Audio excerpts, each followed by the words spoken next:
Hey guys, welcome to this video. Just filming a rundown of the Australian dollar versus the Japanese yen. Couple of things to talk about. I'm going to make this another highly educational video. If you're enjoying these, don't forget to subscribe, like, share, comment, and of course my free training exists underneath this video. There's absolutely tons you can learn and a really easy and direct way to get rid of all the rubbish you see online. So what have we got? Well, I'm actually starting on the daily on the AUDJPY with good reason, okay, and very good reason indeed. Of course, as always, you have slanted to the downside, okay, within a daily downtrend since the peak on the 20th of June this year. You came down, you came up, you came down, you came up. And what's really happening is the market is still slowly falling. And I'm going to highlight a couple of interesting things and my analysis for this. So you can see the trajectory up, down, then it goes into a near a 1 hour and 4 hour uptrend. And then you can see that we haven't really gone anywhere. But what's more interesting about this is the price data from Friday the 29th of September. So in other words, pretty much from this peak here to this fall there. And the reason why that is because, and many of you know, I'm not a pattern trader. I don't believe really in patterns. It's more about market formations and the inference you can make via the price action you can see. You can see on your daily, you are basically going nearer and nearer and nearer, okay, to your highs and lows. So what's happening here, essentially, is that the market doesn't know whether it wants to go up, it doesn't know whether it wants to go down, and what's happening is your highs and your lows get closer and closer and closer together.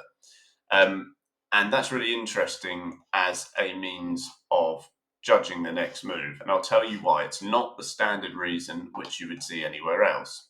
Now, we know by looking at this, like I said, it's either going to go up this way, okay, or it's going to go down that way. Now, given you're in a longer term, well, if you go to your weekly first, you can see the long-term trend is actually up, okay, overall. Now, that doesn't mean it won't break to the downside. It doesn't mean that at all. It just means over the long term, you may see yourself go up. But that's not really the goal you want to take. If you were trading this, and you are going to trade this, your goal is to short where you have a higher price, okay, or minor resistance within this market, because your highs and lows are getting tight together. It's very classic to see this. And really, you should buy at the bottom. Now, we're not looking to get breakouts here. We're not looking to sell at the bottom here, because you can see historically that would have cost you dearly and you would have lost a lot of money doing it. So there's a couple of things you can do. You can either take minor shorts at the top side for falls and short side gains, and longs to the upside. Now, you don't have much room left. So for future reference, that's how you would do things. You can see historically you would have made money 8 times there. If you're a breakout trader, you would have lost money or made nothing. So again, that's why breakouts do not work. So if you are expecting a move up here, perhaps in line with key price action to the left, or key price action to the left on the long side, it's not really a good idea to guess when that's going to happen. If you don't want to trade this and you just want to stay out because you know the price is getting tighter and tighter and tighter, there isn't really a lot of profit margin, that's absolutely fine, and it's a common occurrence in the market.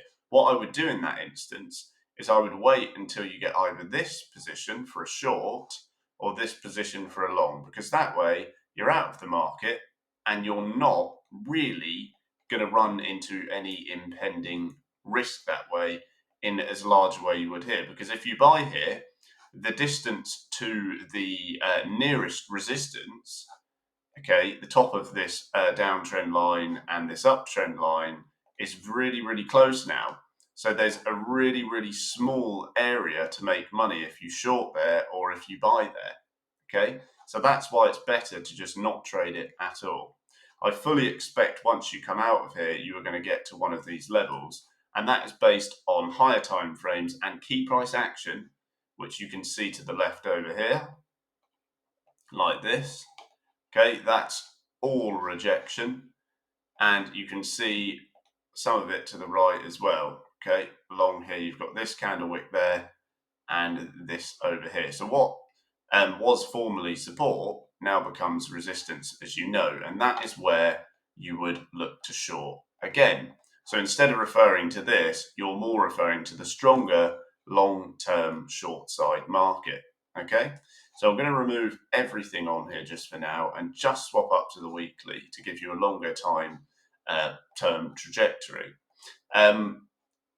At the moment, I would much rather short than be long. Okay, I would probably rather wait for that short position I mentioned as opposed to the long, but I do think you have great long side bias to the downside.